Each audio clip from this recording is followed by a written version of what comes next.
कसा वाटला प्रोजेक्ट भैया साहेब? खूपच छान आहे. आम्हाला खात्री आहे भैया साहेब, हा प्रोजेक्ट आपल्या कंपनीला इंटरनॅशनल लेवलवरती खूप मोठं नाव मिळवून देईल. आम्हाला कल्पना आहे त्याची. ताबडतोब कामाला लागा. थँक्यू भैया साहेब. एक मिनिट. ती देवयानी अजूनही तुमच्या आजूबाजूला वावरत असते असं ऐकलंय. खरंय का ते?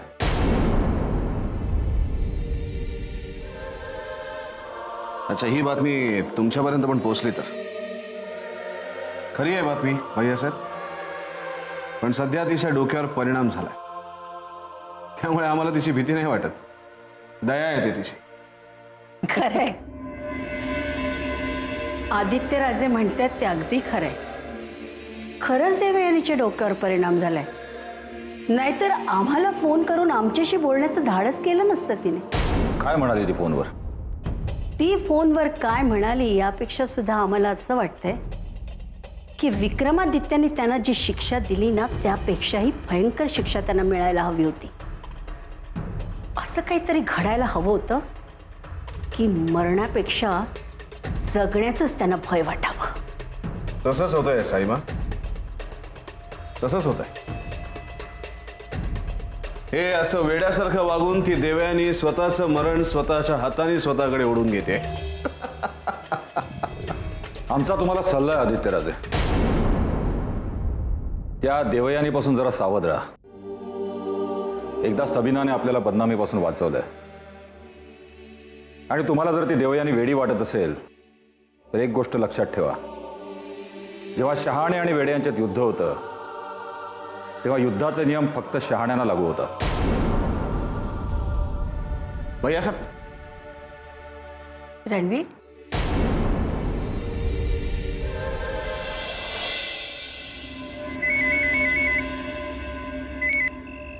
Hello? The great journalist Sabina. Speaking, who is this? Devyani Deshmukh.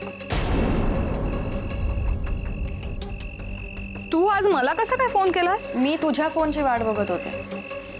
माझ्या आणि विक्रमच्या लव्ह स्टोरीमध्ये तुला एवढा इंटरेस्ट आहे, पुढे काय झालं हे जाणून घ्यायला तू फोन करशील असं मला वाटलं होतं. मी मुद्दामच फोन नाही केला. जी लव्ह स्टोरीज नाहीये त्यामध्ये बातमी काय मिळणार? असं काय माहितीये तुला आमच्या प्रेमाबद्दल? प्रेम, असं प्रेम की ज्यात प्रेम नावाची कुठलीही गोष्टच नाही. असं प्रेम की जे कोणीतरी स्वतःच्या अहंकारासाठी घडवून आणतंय. देवयानी, विक्रमच्या या खेळाला तू खरं प्रेम समजतेस आणि त्यासाठी स्वतःचा वेळही वाया घालवतेस. मला ना तुझ्याबद्दल सहानुभूती वाटते खरंच. नाही नाही, मला कुणाच्याही सहानुभूतीची गरज नाहीये. पण पुढे काय होणार आहे हे तुला जाणून घ्यायची इच्छा असेल तर नीट ऐक. तू फक्त विक्रमची बाजू ऐकलीस, आता माझी ऐक. माझं विक्रमवर जीवापाड प्रेम आहे. हेच सांगण्यासाठी फोन केलायस का तू? नाही, तुला एक खास बातमी द्यायची. कोणती बातमी? माझ्या आणि विक्रमच्या लग्नाची. मी आणि विक्रम लवकरच लग्न करणार आहोत. देवयानी, तू वेडी झालीयस का? तू विक्रमला तरी वेडा करणार आहेस? अगं उद्याच का? हॅलो हॅलो,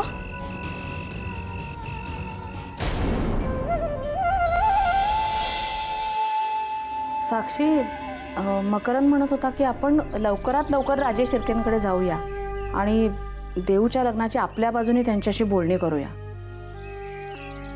मला पटलं त्याचं म्हणणं. मी लगेच हो म्हणाले त्याला. पण तू हे देऊला सांगू नकोस हं, कारण मकरंदनी तसं स्पष्ट बजावलंय मला. ठीक आहे, नाही सांगणार, पण तुम्ही लवकरात लवकर जाऊन या. अगं अभिलाषा पण येणार आहे बरोबर. काकू येते? हो. कशासाठी? अगं ती नुसती बरोबरच नाही येत आहे, तर देऊच्या लग्नातल्या खर्चाचा मोठा भार तिने उचलायची तयारी दाखवली आहे. खरंच देऊचं लग्न कसं होणार ह्याची फार काळजी लागून राहिली होती ग मला. पण अभिलाषाने हा खर्चाचा भार उचलायची तयारी दाखवली आणि माझ्या डोक्यावरचं मोठं ओझं हलकं झालं. नाहीतरी मकरंद एकटा काय काय करणार होता गो. आई, कुठल्या जगात वावरतेस तू? आणि एवढा विश्वास कुणाबद्दल दाखवतेस? काकूबद्दल? मला सांग, काकूने जबाबदारी स्वीकारायला तिचं स्वतःच असं काय उत्पन्न आहे? साक्षी,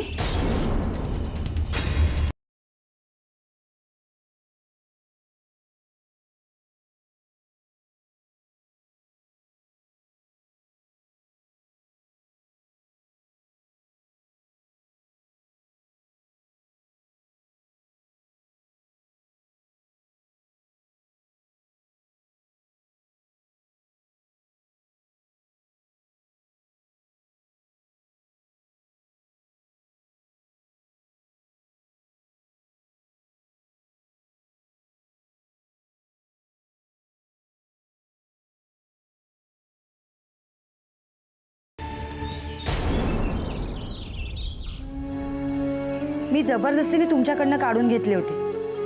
त्यावेळी कदाचित तुम्हाला माझा राग आला असेल, पण जरा आठवून बघा मी त्यावेळी काय बोलले होते. अहो, आज दागिने मोडून तुम्ही बाबांना सोडवून आणाल, पण उद्या ते पुन्हा काही पराक्रम करणार नाही त्याची काय गॅरंटी? अभिलाषा, अगं 3 तरुण मुली आहेत घरात, त्यांच्या लग्नाचा विचार कराल की नाही? बाबांसाठी हे दागिने विकल्यावर मुलींना सासरी पाठवताना काय लंकेची पार्वती बनवून पाठवणार? अगदी खरं सांगू, मला खूप वाईट वाटलं होतं त्यावेळी, पण तुझ्या त्या वागण्यामागचा हेतू आत्ता मला कळतोय. झालं ना, मिटली ना तुमची काळजी. आता हे पैसे घ्या. पैसे? कसले? आणि कुठून आणलेस तू? देऊचे पैसे. फक्त मी ते योग्य वेळी परत करते, एवढंच. देऊकडे एवढे पैसे कुठून आले? वहिनी, श्रावणीच्या मॉडेलिंगसाठी पैसे हवे होते. देऊने स्वतःची FD मोडून तिला पैसे दिले होते.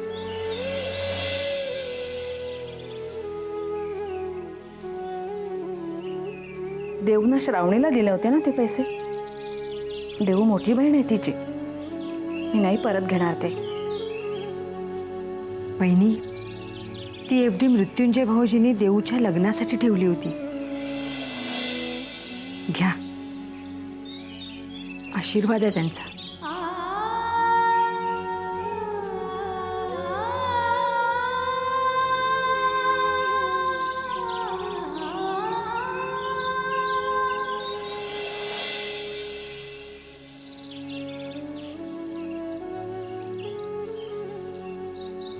आई, काकू खरंच बदलली आहे की तुला काय वाटतं?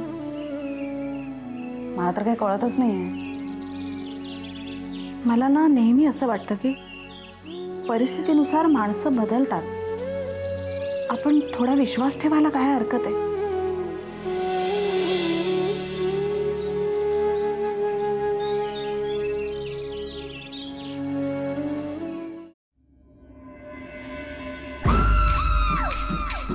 आज तुझ्यामुळे राजे शिर्केंची बदनामी टळली. पण हा कोण पत्रकार आहे त्याने राजे शिर्केंच्या विरोधात बातमी छापायचा प्रयत्न केला? ओ, आय सी. त्या पत्रकाराला आणि त्याच्या संपादकाला आमचा निरोप सांगा. या शहरातली सगळी वर्तमानपत्र आमच्याच जाहिरातीवर चालतात, याचं भान असू द्या. पुन्हा जर राजे शिर्केंच्या वाटेला जायचा प्रयत्न केला तर त्यांचं वर्तमानपत्र बंद पाडायला आम्हाला 4 दिवस पुरेसे. आम्हाला माहिती आहे सविना, आमची बाजू सांभाळायला तू आहेस, म्हणून तर पेपरचं प्रिंटिंग मध्येच थांबवून ती बातमी तू काढायला लावलीस. पण फक्त याच कामासाठी आम्हाला तुझा वापर करायचा नाहीये. कोणतं काम? तुला आता राजे शिर्केंचं PR सांभाळायचंय. इलेक्शन जवळ आली आहे, तेव्हा आमच्याकडे थोडं लक्ष दे. आमच्याबद्दल रोज वर्तमानपत्रात काहीतरी छापून आलं पाहिजे.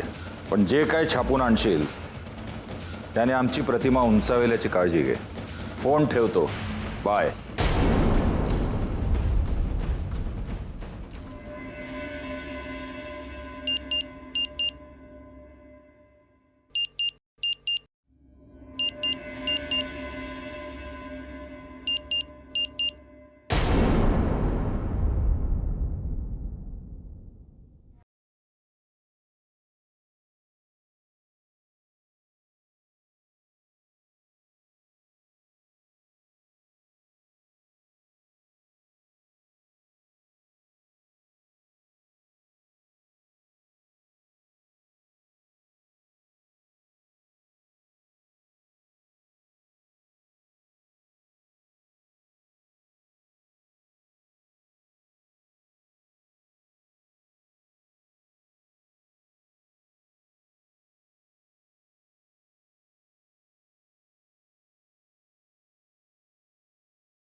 डोंट इरिटेट मी.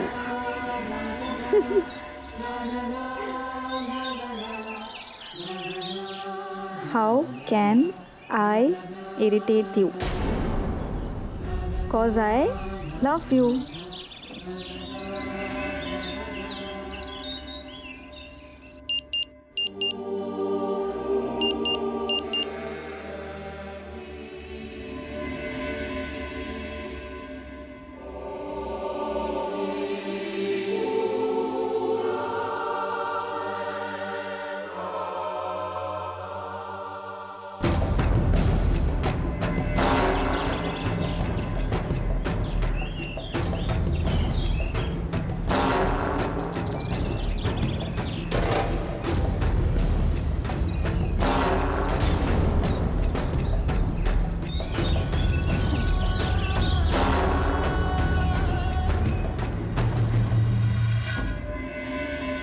विक्रम भैया, विक्रम भैया, हे तुमच्यासाठी. कोणी दिलंय? माहित नाही, बाहेर कोणी वॉचमॅनच देऊन गेले. ठीक आहे, जा तू. कॉफी पाठव. हम्म.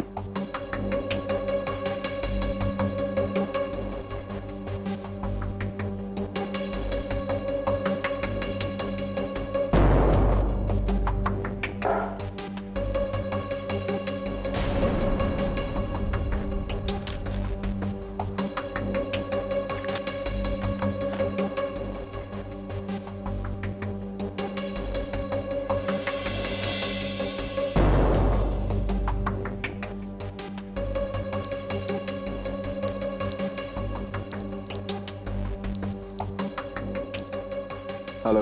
गुड मॉर्निंग विक्रम. तुझ्यासाठी फुलं पाठवली, ती तुला आवडली असतील अशी आशा करते. मला माहिती आहे तुला फुलं आवडतात. तू नाही का मला फुलं आणि कार्ड्स पाठवायचा? ए देवयानी, तुला वेळ लागले का? काय चाललंय सगळे? किती वेळ आमच्याकडनं अपमान करून घेणार स्वतःचा? ते जाऊ दे रे विक्रम. विक्रम, तुला आजची तारीख आठवते? 6 महिन्यापूर्वी याच तारखेला आपण भेटलो होतो. हे असल्या फालतू गोष्टी लक्षात ठेवायला आमच्याकडे वेळ नाही. हा वेडेपणा ताबडतोब बंद कर. वेडेपणा नाहीये हा, प्रेम आहे माझं. हा, आता या प्रेमाला तुला वेडेपणा म्हणायचं असेल तर माझी काहीच हरकत नाही. आहे मी वेडी. पण मला सांग, स्वतःला न ओळखण्याचा वेडेपणा तू का करतोय? विक्रम, मी तुला ओळखते. तुझं आत्ताचं रूप आहे ना, ते खोटं आहे. कारण प्रेम करणारा, दुसऱ्याच्या मनाचा विचार करणारा विक्रम मी पाहिलाय. आणि त्या विक्रमसाठी आयुष्यभर थांबण्याची सुद्धा माझी तयारी आहे. फालतू बडबड बंद करा. हे ऐकायला वेळ नाही आमच्याकडे.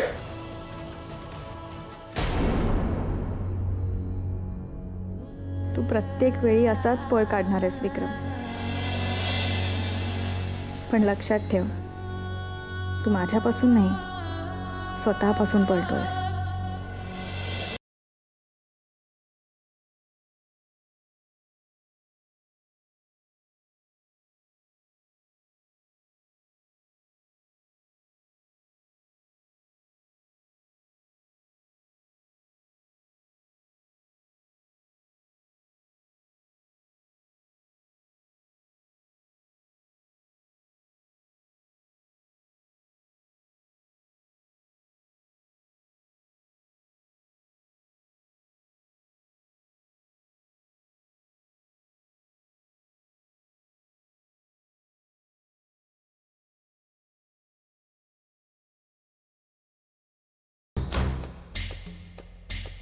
हा काय प्रकार आहे आदित्यराजे?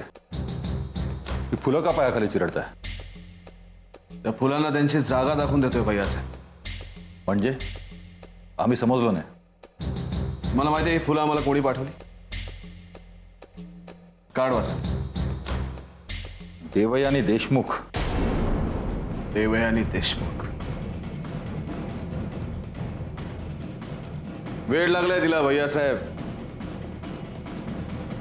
डोक्यावर परिणाम झालाय तिच्या.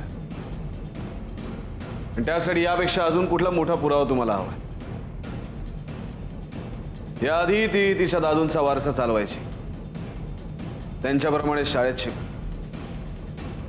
आताही त्यांचाच वारसा चालवते. तर आताचा वारसा आहे त्यांच्या वेडेपणाचा.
त्यामुळे मला इथे अडवणारं कोणीच नाहीये. इनफॅक्ट मला सल्यूट करून तुझा स्टाफ मला इथे केबिन पर्यंत सोडायला आला.